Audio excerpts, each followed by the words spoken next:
오늘 우리에게 주시는 하나님의 말씀은 신명기 8장 1절로 3절까지의 말씀입니다. 구약성경 273면에 있습니다.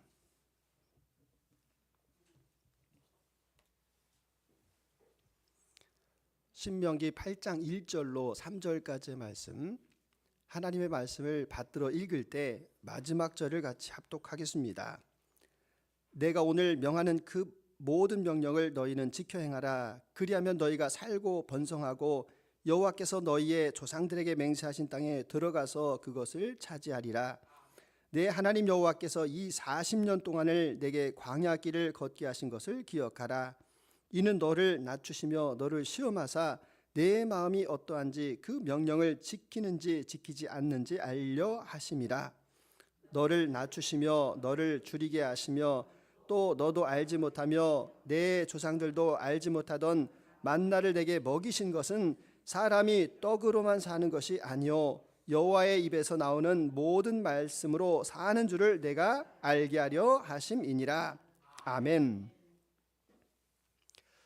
우리 믿음의 사람들에게 가장 큰 소망이 무엇인가 이렇게 물어보면 우리가 하나님 나라에 이르는 것입니다. 이렇게 대답하실 겁니다. 오늘 이 말씀은 구약의 모형론 이렇게도 말씀을 올릴 수 있는데, 이스라엘 백성들이 출애굽하여서 하나님께서 약속하신 가나안 땅으로 갑니다. 그런데 그 가나안 땅으로 가게 반드시 통과해야 되는 것이 바로 광야. 그럼 이 광야를 우리가 어떻게 이해할 수 있을까? 예수님께서 요한복음 3장에서 보시게 되면 니고데모를 만나십니다.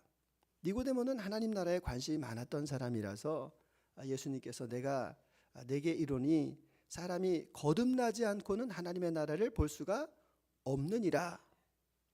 이 말을 들은 니고데모가 참 의아합니다. 아니 예수님, 제 나이가 몇인데 이제 다시 어떻게 엄마 뱃속에 들어갈 수가 있겠습니까? 그때 예수님께서 다시 하시는 말씀이, 내가 진실로 진실로 너희에게 이르노니 사람이 물과 성령으로 거듭나지 아니하면 하나님 나라에 들어갈 수가 없느니라. 이렇게 말씀하십니다. 여기서 하나님의 나라에 들어가려면 뭐를 해야 된다는 겁니까? 거듭나야 된다. 물과 성령으로 거듭나야 된다. 이것을 말씀합니다. 그럼 다시 우리가 구약의 이스라엘 백성으로 돌아가서 이스라엘 백성이 경험한 게 뭡니까? 그들이 애굽을 나와서 홍해라고 하는 바다의 그 물을 건너갔습니다. 하나님께서 그들을 인도하셨는데 이 구름 기둥과 불 기둥, 바로 성령으로 그들을 인도하셨다. 그럼 우리가 이제 여기에서 힌트를 하나 얻게 되는데, 광야가 하나님 나라에 들어가기 위해서 반드시 거쳐야 되는 곳이구나. 그런데 아시는 것처럼 이 광야라는 곳은 사람이 살 만한 곳이 아닙니다. 일교차가 얼마나 심한지 밤낮의 기온차가 크고 거칠고 농사를 지을 수 없는 땅입니다.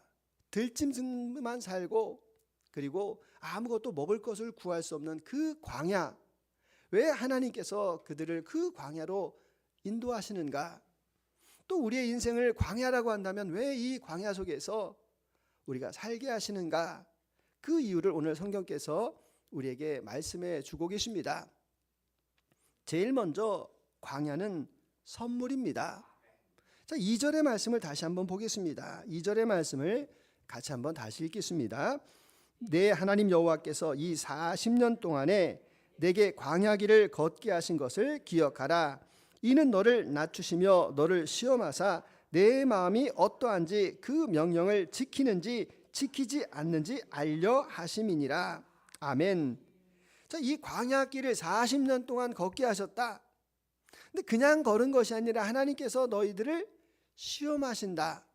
그래서 너희가 그 말씀에 순종하는지 순종하지 않는지를 시험하신다라고 말씀하시는데, 그 광야가 이제 선택지, 우리의 선택지라는 것을 알 수 있고, 1절에서 보시게 되면 그 광야에서 모든 명령을 너희가 지켜서 행하면 너희가 살고 너희가 번성하게 될 것이다.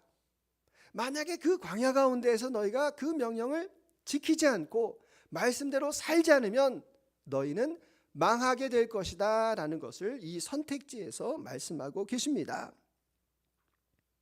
그래서 우리가 이 광야라고 하는 것은 이스라엘 백성들이 살아가는 곳인데, 그 이스라엘 백성들이 살아가는데 그들의 능력이나 그들의 힘으로 살아가는 것이 아니라 하나님 앞에 순종함으로 살아가는 것이 바로 광야, 이것을 말씀합니다. 그래서 우리가 이 광야에 가게 되면 사람의 심령이 저절로 낮아지게 됩니다. 돈이 필요 없습니다. 명예가 필요 없습니다. 오직 주님께서 보호하시고 인도하시기 때문에 가난해질 수밖에 없습니다. 그래서 심령이 가난한 사람은 복이 있나니 천국이 그들의 것이다 라고 하시는 말씀을 우리가 여기에서 이해할 수가 있습니다. 그래서 제가 이 광야는 선물이다 라는 이렇게 타이틀을 이렇게 적어봤는데, 사실 이 선물이라고 하는데 그 선물로 믿지 않는 사람들이 있습니다. 또 선물을 주셨는데 그 선물에 대해서 거절하는 사람도 있습니다. 명절이 다가오고 있는데 시댁에를 갔는데 시어머니가 그 며느리에게 야야 가서 애들하고 나눠 먹어라 하고 반찬을 이렇게 바리바리 싸주셨습니다. 근데 어떤 며느리는 그것에 감사해서 그것을 잘 가져가서 아유 시어머니가 이렇게 나를 위해서 고맙습니다 라고 하는 며느리가 있는 반면에 어떤 며느리도 있습니까? 그 반찬 가져가 봐야 애들도 안 먹고 귀찮기도 하고 냉장고에 보관하기도 나빠가지고 가다가 길에 버리는 그런 며느리도 있답니다. 자, 선물을 어떻게 받아들이는가? 근데 오늘 우리 시대는 선물을 받아들이는 시대입니까? 선물에 대해서 거절하는 시대입니까? 우리가 선물에 대해서 기뻐하지 않는 시대가 바로 오늘 우리 시대입니다. 그것을 알 수 있는 것이 고통 없는 사회라는 책이 있습니다. 한병도라는 그 철학자가 지은 책인데, 그 책에서 현대사회는 그 고통을 받아들이는 것이 아니라 고통을 계속해서 제거한다 이렇게 말합니다. 무슨 말씀인가 하면 감기 걸렸습니다. 여러분 이 감기 걸렸으면 우리 어떻게 합니까? 빨리 병원에 가봐. 여러분 이게 대답입니다. 그냥 내과 가지 말고 이비인후과로 가. 이비인후과 약이 세대. 한 방 맞고 딱 떨어지는 그 약을 우리가 찾습니다. 근데 사실 감기라고 하는 것이 이제 몸살이 나는데 이제 몸이 살라고 몸에서 용틀이 많은 거 아닙니까? 그래서 그거를 우리가 잘 이 감기를 관리해 가지고 이 건강 관리를 잘 해야 되는데, 우리는 그 면역 체계 반응에 대해서 받아들이지 않습니다. 그냥 독한 약 먹고 빨리 낫는 게 낫다. 고통에 대해서 받아들이지 않습니다. 조금만 추우면 뭐가 있어야 됩니까? 히터 어디 갔냐고 막 찾습니다. 더우면 에어컨 막 찾습니다. 그리고 우리가 자녀들에게 야 공부 열심히 해라, 좋은 대학에 가라, 왜 그렇게 말하는 겁니까? 너희는 화이트 칼라가 돼가지고 히터가 빵빵하게 나오고 에어컨이 나오는 그 안전한 데서 너희가 살았으면 좋겠어 라고 하는 그런 마음의 다짐이 바로 우리에게 있지 않습니까? 그래서 우리가 이 고통이라고 하는 것은 사실은 받아들이기가 힘들지만 창조를 위해서는 이 고통이 필수적입니다. 아담이 밤사이에 자는 동안 하나님께서 그 아담의 갈빗대를 취하셨습니다. 고통입니다. 그 고통을 통해서 배필을 허락해 주십니다. 남자에게 땀을 흘리는 일을 허락하셔서 그 남자가 그 가정을 지키고 자기를 지켜나가도록 하나님께서 직업과 일을 허락해 주셨습니다. 여자에게 해산의 고통을 주셔서 그 고통을 통하여서 생명이 얼마나 소중한가를 알게 하셨다라는 사실입니다. 육체뿐만입니까? 이 감정 가운데에서도 우리에게 고통이 찾아올 때가 있습니다. 우리가 안에 이 분노가 찾아올 수가 있습니다. 분노가 다 나쁩니까? 아닙니다. 거룩한 분노는 필요합니다. 그 분노가 우리를 새롭게 나 자신을 보게 하고 내 삶을 바꿔갈 수가 있습니다. 고통이 다 나쁩니까? 아닙니다. 어떤 분이 사업이 다 망했습니다. 사업이 망해가지고 주변 사람들이 나를 어떻게 대하는지, 이제까지는 내가 높은 위치에서 사람들을 봤는데 가장 낮아진 자리에서 사람들과의 관계를 다시 풀어나가는 은혜가 임한다면 그 고통은 우리에게 필요합니다. 저도 이제 목회를 이 교회에서 부임한 지 18년째가 돼가는데 제가 가만히 생각해 보니까 편안할 때가 나를 변화시켰나? 아니더라는 겁니다. 저에게도 폭풍과 같은 고통이 있었고 힘겨운 그 날들이 있었는데 그 어려움을 뚫고 나아가서 주님, 제가 지금 이 자리에 서 있습니다 라고 하는 그런 고백을 드릴 수가 있습니다. 그래서 이 고통이라고 하는 것은 우리들에게 나를 돌아보게 합니다. 자아 성찰이 일어나는 것은 고통 아니고는 우리가 나 스스로를 바라볼 수가 없기 때문에 그렇습니다. 그래서 주님께서는 인내를 온전히 이루라 라고 말씀하십니다.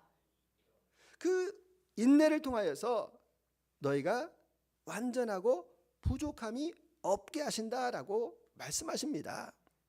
그래서 우리가 고통이 찾아올 때 그것이 다 나쁜 것이 아니라는 것입니다. 그 고통의 의미를 깨닫는 것이 중요합니다. 그래서 이 고통이 없는 신앙은 어떤 의미에서 관념적인 신앙이 될 수밖에 없습니다. 이런 관념적인 신앙이 뭡니까? 몸은 안 움직이고 머리만 움직이는 신앙을 우리는 관념적인 신앙이라고 말합니다. 예전에 선교사들이 와서 반바지를 입고 테니스를 열심히 막 치고 있으니까 지나가던 양반이 뭐라고 했답니까? 아니, 그 힘든 일을 뭐하러 그렇게 하고 있느냐고, 상껏을 지키면 되지 왜 저렇게 뛰어다니냐고 이렇게 이야기했다는 이야기 알지 않습니까? 여러분, 우리가 이 머리만 커지는 그 신앙에 대해서 주의하셔야 됩니다. 머리만 커지는 신앙이 어떤 신앙입니까? 여러분, 예전에는 예배가 보통 1시간 30분 정도 이렇게 드렸습니다. 아니, 더 긴 때도 있습니다. 근데 요즘 어떻습니까? 설교회에서 은혜 못 끼치는 것은 용서해도 설교 긴 것은 용서하지 않는다. 설교가 짧아야지 좋답니다. 여러분, 참 감사하지 않습니까? 저의 은사 가운데에서 길게 하라고는 저 잘 못합니다. 짧게는 잘합니다. 설교가 길면은 우리가 부담스러워합니다. 그런 의미에서 우리가 여러분 잘 보시면 저 성당에서 예배를 드리는 종류가 50가지랍니다. 무슨 미사 쭉 해가지고 50가지 예배를 드리는데 우리는 전부 예배가 다 예배안이 다 통일되어 있습니다. 기도하고 찬송하고 말씀하고 봉헌하고 뭐 다 이런 예배. 왜 그런가 하면 우리가 점점 어떤 의미에서 편리성을 추구하기 때문에 그러하다라는 것을 알 수가 있습니다. 교회도 마찬가지입니다. 멀면 못 걸어온답니다. 꼭 차를 보내야지 교회에 오겠다라고 이야기합니다. 다른 것은 다 하겠는데 이 주방에서 교회를 섬기는 일은 내가 불편하다라는 겁니다. 괜찮습니다. 주방 안 하셔도 됩니다. 청소 안 하셔도 됩니다. 저희 교회는 용역을 씁니다. 여러분, 요즘 교회가 그렇게 바뀌어가고 있는데 편리성을 추구하는 건 좋은데 과연 우리가 하나님 앞에 무엇으로 헌신하고 그 헌신 가운데서 오는 그 고통 가운데에서 신앙의 참 기쁨을 느끼고 있는가? 우리가 생각해야 될 때 아닙니까? 요즘은 또 유튜브가 많이 발달해가지고 저는 영상 예배 드립니다 라고 이렇게 말씀합니다. 그리고 이 서핑이라고 하죠. 이 교회 목사님 것도 듣고 저 교회 목사님 것도 듣고 많이 듣습니다. 많이 듣는 건 나쁘다라고 말하는 건 아닙니다. 많이 들어서 성경에 대해서 이 지식에 대해서 많이 알고 계셔서 여러분의 신앙이 더 좋아지셨습니까? 오늘 우리 시대에 일어나고 있는 이 문제들에 대해서 우리가 심각하게 생각하지 아니하면 우리는 손과 발이 없이 그냥 머리만 커져가는 그 신앙으로 바뀌어갈 수밖에 없다라는 사실입니다. 그래서 우리에게 고난이 찾아올 때 다 나쁜 것 아닙니다. 그 고난 가운데에서 어려움 가운데에서 나에게 찾아오는 이 의미가 무엇인지 깨닫는 것이 더 중요합니다. 오늘 이 성경의 말씀을 보시게 되면 이 백성을 이끌어가고 있는 이 모세, 번쩍이는 사람입니까? 아닙니다. 그도 40년 동안 광야에서 목자로서 생활하였습니다.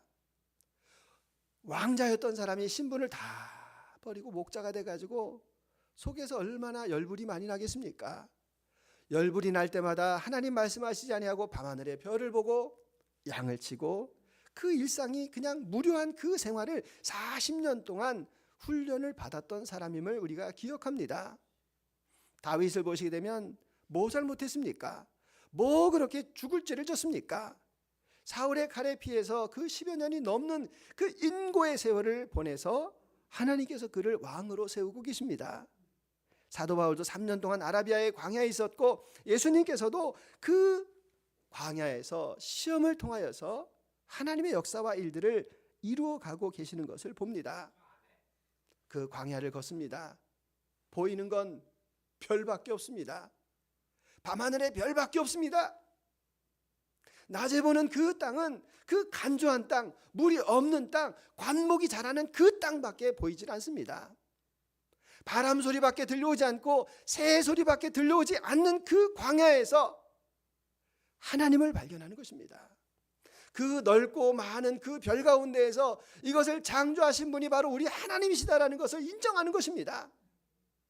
지평선 너머에 아무것도 보이는 것이 없을지라도 이 광대한 땅을 만드신 분이 바로 우리 하나님이시고 그 하나님께서 이 광야에서 나를 훈련하시고 나를 연단하고 계시다라는 것을 내가 믿고 나아가는 그 길이 바로 이 광야인 것입니다. 그래서 광야는 선물입니다. 여러분의 인생 가운데에서 고통이 있습니까? 어려움이 있습니까? 여러분 기뻐하시기 바랍니다. 여러분 이제 곧 별을 다실 그러한 순간임을 우리는 이 광야에서 발견할 수가 있습니다.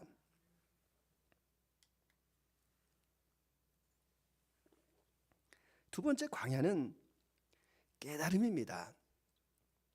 이스라엘 백성이 광야에서 몇 년 동안 여정길을 보냅니까?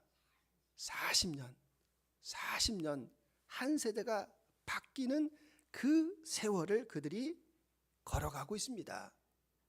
그리고 그 시간을 기억하고 회고하라, 깨달아라라고 주님께서 말씀하시는데 그 이스라엘 백성들이 어떤 사람들이었습니까? 이스라엘 백성들이 종이었습니다. 종살이를 하던 사람이기 때문에 그 몸에 배어있는 것이 찌들음, 종의 마음이었다라는 겁니다. 눈치를 보고 기회를 보고 힘 있는 사람에게는 굴복하고 힘 없는 사람은 괴롭히고 수밖에 없는 그런 종의 마음을 가지고 있는 그런 교만한 사람들, 그런 사람들이 바로 이스라엘 백성이었다라는 것을 깨달은 시간이 바로 광야의 시간입니다. 그래서 그 광야라고 하는 그 긴 시간, 여러분 혹시 기도하시는데 시간을 정해놓고 기도하시는 분이 있다면 여러분 그 부분에 대해서 내려놓으실 수 있기를 바랍니다. 저도 숱한 세월 시간 정해놓고 기도했습니다. 금년에는 주님 이루어주세요. 내년까지 꼭 이루어주세요. 여러분 기간 정하는 것도 그 광야에서는 전혀 어울리지 않습니다. 광야는 그냥 묵묵하게 걸어가면서 인내하는 시간입니다. 그 인내를 통하여서 온유를 배워가는 시간인데 온유라는 말 다 아시지 않습니까?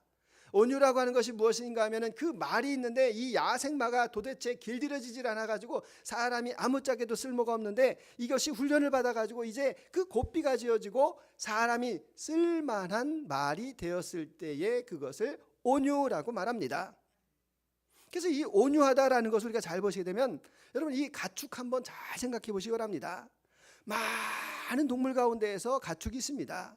소가 있고 말이 있고 양이 있고 돼지가 있고 개가 있습니다. 그런데 우리가 잘 생각해 보시게 되면 이 아프리카에 그 수많은 동물들이 있는데 아프리카는 농사가 안 됩니다. 그 이유가 뭡니까? 땅이 좀 안 좋은 이유도 있지만 가축이 없습니다. 가축이 뭡니까? 내가 농사를 지면 한 사람이 300평 정도는 그 스스로 지을 수 있다고 합니다. 300평이 한계랍니다. 그럼 그 다음에는 뭐가 필요하냐면 농기구나 가축이 필요합니다. 트랙터가 필요하고 경운기가 필요하고 콤바인이 필요하고 쟁기가 필요하고 그래서 그것을 소나 그 말이 이렇게 끌어가지고 이 밭을 갈아야 되는데 이 아프리카에 있는 이 동물 애들은 쓸만한 애들이 없습니다. 그 뛰어다니는 얼룩말, 얘네가 이 가축이 되면 얼마나 좋겠습니까? 근데 얘네는 가축이 안 됩니다. 제일 탐나는 동물 하나 있지 않습니까? 코뿔소에다가 멍에를 메고 쟁기질을 시키면 코뿔소는 한나절이면 몇천 평도 다 갈지 않겠습니까? 근데 이 아프리카에 있는 동물들은 이 가축화가 되지 않았습니다. 그래서 이 가축화를 해야 되는데 이 가축화가 되려면 제일 중요한 첫 번째가 있습니다. 뭐가 있습니까? 이 가축이 되는 동물들은 특징이 고기를 먹어서는 안 됩니다. 고기 맛을 아는 이 동물들은 가축이 될 수가 없습니다. 풀을 뜯는 그 짐승들이 가축이 될 수가 있습니다. 그 의미를 우리가 잘 생각해 보시면, 여러분 우리가 이 채식이 굉장히 중요합니다. 우리 사람을 하나님께서 만드셨는데 이 구조상 잘 생각해 보면 우리를 이 육식 동물로 만드신 것 같습니까? 채식 동물로 만드신 것 같습니까?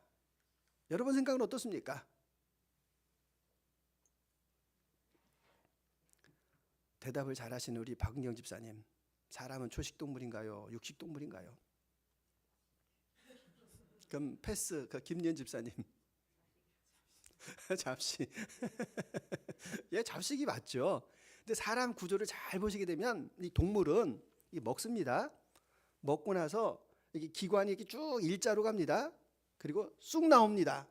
그러니까 이 위장에서 이렇게 오래 이렇게 머물러 있지는 않습니다. 왜 그런가 하면은 이게 고기가 부패하기 때문에 그렇습니다. 그래서 이 동물들도 잘 보시게 되면 뭐 이렇게 이제 동물을 다른 동물을 이렇게 잡아 먹습니다. 그리고 제일 먼저 어디부터 먹을까요? 예, 맞습니다. 내장부터 먹습니다. 내장에 뭐 먹으려고요? 내장에 간. 내장에 있는 초식 동물이 먹었던 풀을 먹으려고. 굉장히 중요합니다. 풀을 먼저 먹는 게 굉장히 중요합니다. 저희 아내가 저한테 이야기해서 저도 좀 식습관 바꾸고 있는데, 여보, 이제 나이가 있으니까 당에 걸리지 않으려면 뭐부터 먹으라고요? 밥을 먹을 때 채소부터 먹으랍니다. 그래서 저도 요즘은 채소부터 이렇게 먹습니다. 이 채식이 굉장히 중요합니다. 자, 사람을 보시게 되면 이제 입으로 들어갔습니다. 그럼 식도를 따라서 이렇게 내려가 가지고 위를 만나고, 위에서 어디로 갑니까? 소장으로 가는데 막 이렇게 돌아서 뭐 굽이쳐서 가고, 그 다음에 또 대장으로 이렇게 막 가는데, 이게 무슨 구조입니까? 육식 구조가 아닙니다. 채식 구조입니다. 그러니까 사람이 건강하려면 육식도 필요하지만 채식을 많이 하셔야 됩니다. 자, 이 가축을 보면 이렇게 먹고 나서 계속해서 이렇게 소화를 시키면서 이것을 되새김질도 하고, 이걸 뭐라고 하죠? 성경에서 나오는 묵상한다, 그 말입니다. 가축들은 주인의 말에 순종하고 그 주인의 말씀을 묵상하는 자로다. 이게 가축이라는 겁니다. 그래서 우리가 이 광야의 긴 시간을 지나가면서 우리가 육식 동물이었는데 어떤 동물로 바뀌어지는 겁니까? 초식 동물로 바뀌어지는 겁니다. 성경적인 의미가, 아직도 광야에 왔는데 육고기 좋아하고 피를 좋아하고 남의 거 뺏으면서 그렇게 육식처럼 살려고 하는 사람은 하나님의 나라에 맞지가 않다라는 이야기입니다. 하나님의 나라는 주님께서 주신 것에 감사하고 그것을 묵상하고 그 주인의 말씀대로 살아가려고 하는 그 훈련이 바로 광야의 훈련입니다. 그래서 하나님께서 저와 여러분에게 인생을 허락해 주십니다. 어떤 사람은 뭐 70년 허락하시고 80년 허락하시고 90년을 허락하시고 인생을 허락하시는데 왜 허락하시는 겁니까? 그 인생의 날수 가운데에서 너의 그 악함을 버리라는 것입니다. 그 악함을 버리고 선한 자가 되어서 하나님의 나라에서 영원히 살아가는 것을 주님께서 원하십니다. 선한 사람은 어떤 겁니까? 더욱 이 인생의 그 광야기 가운데서 더욱 선해져서 하나님께서 기뻐하시는 사람이 되어서 이 시간이 끝나고 인생에서 하나님께서 우리를 부르시는 그 순간에 하나님과 영원히 살기를 위하여서 하나님께서 저와 여러분에게 인생을 허락해 주셨습니다. 그래서 내게 주어진 시간이라고 육고기 먹고 피를 먹고 다른 사람을 잡아먹고 내 마음의 그 정욕과 욕정대로 살아가는 그 삶을 하나님께서는 전혀 기뻐하시지 않습니다. 그래서 그 광야에서 하나님께서 식물, 이 미리미리짜리의 그 만나를 1.8리터씩 매일 주신 이유가 바로 그 이유다라는 겁니다. 사람이 떡으로만 사는 것이 아니라 하나님의 말씀으로 사는 것을 주님께서 원하셨습니다. 근데 그 백성들이 광야에서 뭐라고 이야기합니까? 우리 채식만 먹고 못 살겠다. 육고기 주세요. 옛날에는 우리가 고기도 먹고 오이도 먹고 부추도 먹었는데 이게 뭡니까? 라고 따져가지고 하나님께서 육고기를 주시죠. 뭘 줬습니까? 메추라기를 그 이 사이에 끼기도 전에 하나님께서 쌓아서 주셨는데 그게 바로 기브론 핫다와입니다. 탐욕의 무덤. 그 육고기를 먹고 그 탐욕을 가지고는 그 백성이 그 광야에서 살아갈 수가 없다는 것을 주님께서 분명하게 말씀해 주시고 계십니다. 그래서 예수님께서도 광야에서 시험을 받으십니다. 돌이 떡이 되게 하라. 못하시겠습니까? 하실 수 있습니다. 하실 수 있어도 안 하십니다. 왜냐하면 그것은 사람의 방법이기 때문에 그렇습니다. 예수님의 방법은 그 자신이 희생양이 되고 대속물이 되고 십자가를 지셔서 가장 낮은 길로 섬김의 길로 우리를 구원하시기 위해서 돌이 떡이 되게 하라라는 그 말씀을 예수님께서 거절하고 계시는 것을 보게 됩니다. 그리고 예수님께서 광야 시험을 통과하신 후에 무엇을 말씀하십니까? 첫 번째 말씀이 회개하라, 천국이 가까이 왔다 말씀하십니다. 그래서 우리는 회개하라라고 이야기하면은 늘 기도할 때 옛날에 도둑질한 거, 누구 속인 거, 남 마음 아프게 한 거, 뭐 이런 것만 회개하려고 합니다. 여러분, 그것은 우리가 다른 사람에게 했던 행위인데 성경에서는 그 행위보다도 더 중요한 것이 나의 마음의 동기입니다. 나의 마음의 동기. 그래서 이 회개하라는 말이 메타 노에우라는 단어를 쓰고 있는데 이 노에우라는 단어의 의미가 무엇인가 하면 의식, 생각, 판단 이것을 뒤집으라는 겁니다. 바꾸라는 겁니다. 이제까지 내 생각이 맞다고 생각했습니다. 내 판단대로 살았습니다. 내 의가 얼마나 강합니까? 내가 한번 고집을 부리는 이 편견은 꺾지를 못합니다. 내가 그러한 그 삶 속에서 내가 기준을 정하고 내 마음대로 살던 그 삶 속에서 그것을 하나님의 생각과 판단으로 바꾸라는 것이 바로 회개하라라는 뜻입니다. 그래서 내 마음이 바뀌고 내 생각이 바뀌고 내가 정말 그 가축과 같이 온유한 자가 되어서 하나님 말씀에 순종할 때 그때에 그 사람에게 천국이 임한다라고 성경에서 우리에게 말씀하고 계십니다. 그러니까 여러분, 우리가 이렇게 하면 어떻게 살아가나 이렇게 생각합니다. 아니, 내 기준을 버리고 내 판단을 버리고 나는 뭐야 도대체 이렇게 생각하는데 여러분, 거꾸로 한번 생각해 보시기 바랍니다. 여러분에게 사랑하는 사람이 생겼습니다. 사랑하는 사람이 생겼는데 그때 있지 않습니까? 그녀를 만나기 100m 전 해가지고 아이스크림 같고 솜사탕 같고 세상이 달라졌어요 하고 했던 그런 마음을 여러분 한번 생각해 보시기 바랍니다. 그게 마음이 바뀌는 겁니다. 정말 내 생각대로 내가 인색하고 내 판단대로 내가 완고하게 살았는데 주님께서 허락하시는 그 마음을 가지니까 내 마음 가운데 그 주님의 그 사랑이 넘쳐나서 내가 할 수 없었던 일들, 이해할 수 없었던 사람들, 그 모든 사람을 내가 다 품게 되었습니다. 그 사람을 사랑하게 되었습니다 라고 말하는 것이 내 생각이 바뀌어지는 것입니다. 그래서 주님께서 시편 1편 23편 5절에서 내 원수의 목전에서 내게 상을 차려주시고 기름을 내 머리에 부으셨으니 라는 말씀이 나옵니다. 그러니까 원수는, 환경은 전혀 안 바뀌었습니다. 원수는 그대로 있는데 주님께서 나에게 힘들지? 그래, 내가 네 마음 다 안다.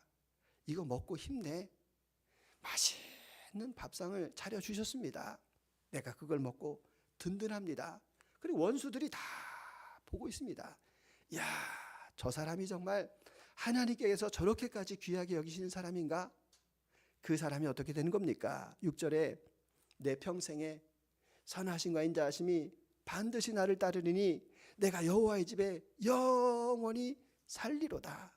그 사람이 바로 하나님 나라 백성이다라는 것을 우리에게 말씀하고 계십니다. 그래서 회개하라, 천국이 가까이 왔다. 그 천국의 복음을 선포하고 계시는데 그 천국의 복음을 우리는 유앙겔리온이라고 말합니다. 여러분 이 유앙겔리온은 많이 들으셨을 겁니다. 황제가 태어났을 때, 황제가 반포했을 때 그것을 유앙겔리온이라고 말하는데 더 중요한 의미가 있습니다. 그것은 전쟁과 관계가 되어 있는데 전쟁이 났습니다. 그래서 남자들은 전부 이 군대를 가가지고 남자들이 없습니다. 남아있는 건 여자들과 아이들과 노인만 남았습니다.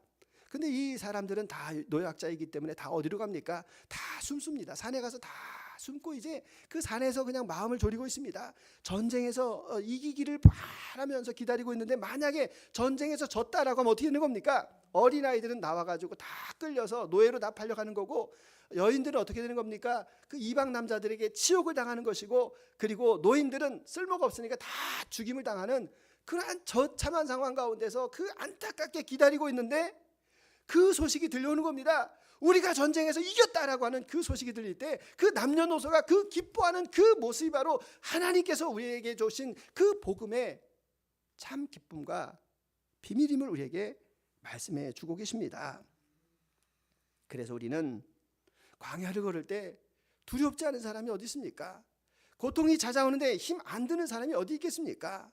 그러나 우리의 마음 가운데에서 이 또한 지나가리라, 이 광야가 지나고 나면 하나님께서 나를 예비하신 그 아름다운 가나안 땅이 기다리고 있다. 이 광야를 통과하게 되면 하나님께서 나에게 주시는 참 기쁨과 참 평안과 그 만족의 그 하나님의 나라가 나에게 기다리고 있다라는 것을 우리는 믿기 때문입니다. 우리가 많이 부르는 찬양, 히스윌이라는 찬양팀이 있습니다. 하나님의 뜻이라는 찬양팀이 있는데 그 찬양팀의 그 리더가 되는 이 장진숙 간사님이라는 분이 계십니다. 부산 사람입니다. 음악을 전공하는데 서울에서 이렇게 레슨을 받기 위해서 이렇게 왔다 갔다 하는데 차비가 없습니다. 생활고에 찌들려 가지고 하나님 이게 뭡니까? 차비도 없고 하나님 정말 나를 왜 이렇게 힘들게 하십니까? 이렇게 기도하니까 하나님께서 과외를 할 수 있는 기회를 주셔가지고 20만 원의 레슨비를 채워주셨다라는 그런 고백도 들었습니다. 그분이 이제 신앙생활을 열심히 하고 그리고 하나님을 잘 섬기려고 하는데 힘든 일이 계속, 슬픈 일이 계속해서 자기를 찾아오는 겁니다. 그래서 어떤 일이 벌어졌는가 하면 이제 생활고에 점점 찌들고 어렵고 영양실조에 걸리게 되고 남자친구와 헤어져서 그 가슴이 너무 아프고 그리고 아무도 없는 데 가가지고 이 갑상선 수술을 혼자 받고 그 외로움 가운데서 하나님 도대체 이게 뭡니까? 왜 나에게 이와 같은 고통이 찾아옵니까? 그 인생의 수많은 그 날 가운데 찾아온 고통을 이분이 이해를 하지 못하였습니다. 그런데 나중에 그 광야를 다 지나고 나서 우리에게 들려주는 그 아름다운 찬송이 있지 않습니까? 광야를 지나며라는 그런 가사가 있습니다. 제가 좀 읽어드리겠습니다. 광야에 서 있네, 주님만 내 도움 되시고 주님만 내 빛이 되시는, 주님만 내 친구 되시는 광야, 주님 손 놓고는 아무것도 할 수 없는 곳 광야, 광야에 서 있네.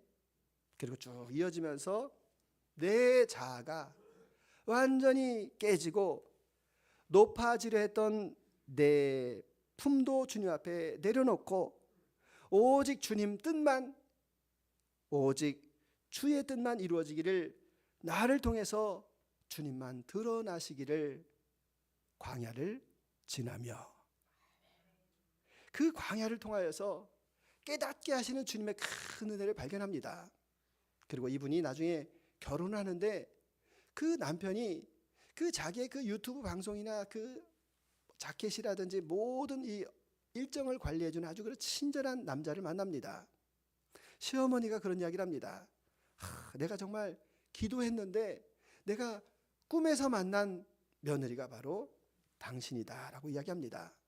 시아버지를 만났는데 그 시아버지가 우리가 잘 알고 있는 대장금 그리고 허준을 만들었던 이병훈 감독의 며느리가 되었습니다. 그리고 지금까지 계속해서 그 히스빌에서 그 곡들을 발표하고 있는데 그 곡조를 보게 되면 하나같이 그 어두웠던 그 힘들었던 광야를 통과하면서 하나님께서 우리들을 어떻게 다루셨는가라는 것을 고백하는 그런 찬양을 드리고 있습니다. 그래서 그 광야는 순종으로 가는 광야입니다. 그 광야는 주님이 계시면 가나안 땅이 됩니다. 그런데 내가 아무리 즐거운 가나안 땅에 가서도 그곳에 주님이 없다면 그곳은 광야가 될 수밖에 없습니다. 오늘 우리의 삶이 광야와 같습니다. 우리의 그 인생의 길이 고단할 때가 많이 있습니다. 그러나 그 광야를 통하여서 주님께서 우리에게 세상을 섬길 것인가, 하나님의 뜻을 따를 것인가를 계속해서 물어보고 계십니다. 광야는 여러분에게 있는 그 고통은, 그 어려움은 선택의 기회임을 기억하셨으면 좋겠습니다. 그래서 광야는 선물입니다. 나를 훈련하시고 나를 연단하시고 나를 새롭게 하시는 그 장소입니다. 내가 이 광야에서 내 생각을 버리겠습니다. 내 의지를 버리겠습니다. 하나님께서 하시는 그 말씀의 의미를 깨닫겠습니다. 그 의미로 살아갈 때 저와 여러분에게 하나님께서 그 가나안의 복락을 허락해 주십니다. 그래서 우리는 이 한 주간을 살아가며 이제까지 고통이라고 생각하였는데 그것이 하나님의 뜻이었습니다라고 고백할 수 있는 것이 무엇인지를 기억해 보겠습니다. 내가 미루는 일이 있습니다. 회피하는 일이 있습니다. 불편하지만 그냥 안 만나고 그리고 안 하면 됩니다라고 고집스럽게 이제까지 미루었던 일들이 무엇인지를 다시 한번 기억하셨으면 좋겠습니다. 그래서 이 광야는 나에게 축복입니다. 이 광야는 나에게 깨달음입니다. 그 믿음으로 고백하며 살아가실 수 있는 저와 여러분들이 다 되시기를 주의 이름으로 축원합니다. 주님 광야를 만났습니다. 어떻게 하겠습니까? 원망하고 싶습니다. 왜 이런 광야를 나에게 주셨는지 불평하고 싶습니다. 하나님 나를 사랑하시는지 따져 묻고 싶습니다. 왜 다른 사람도 아니고 나에게 이런 광야가 있는지 서운한 마음을 그대로 토로하겠습니다. 그러나 주님 모든 이에게 사랑하셔서 광야를 주시는 줄 믿습니다. 사랑하는 자에게 주님 연단도 주시는 것을 믿습니다. 그래서 광야를 선물로 받아들입니다. 그 광야에서 내가 얼마나 고집스러운지, 내가 얼마나 나 자신만을 생각하는지, 내가 얼마나 편견을 가지고 있는지, 내 뜻과 내 생각과 내 주장만을 고집하고 있는지 내 고집을 꺾을 수 있는 시간 되게 하여 주시옵소서. 주님의 뜻을 내 안에 받아들이고 순종하며 살아가는 그런 귀한 광야가 되게 하여 주시옵소서. 광야를 만났습니다. 내 인생의 가장 아름다운 시간이었습니다. 고통을 만났습니다. 견디고 나니 그것이 나에게 가장 필요한 양약이었습니다. 고백하며 감사하는 우리의 삶이 되도록 주님 함께하여 주시옵소서. 감사드리며 예수 그리스도의 이름으로 기도드립니다. 아멘.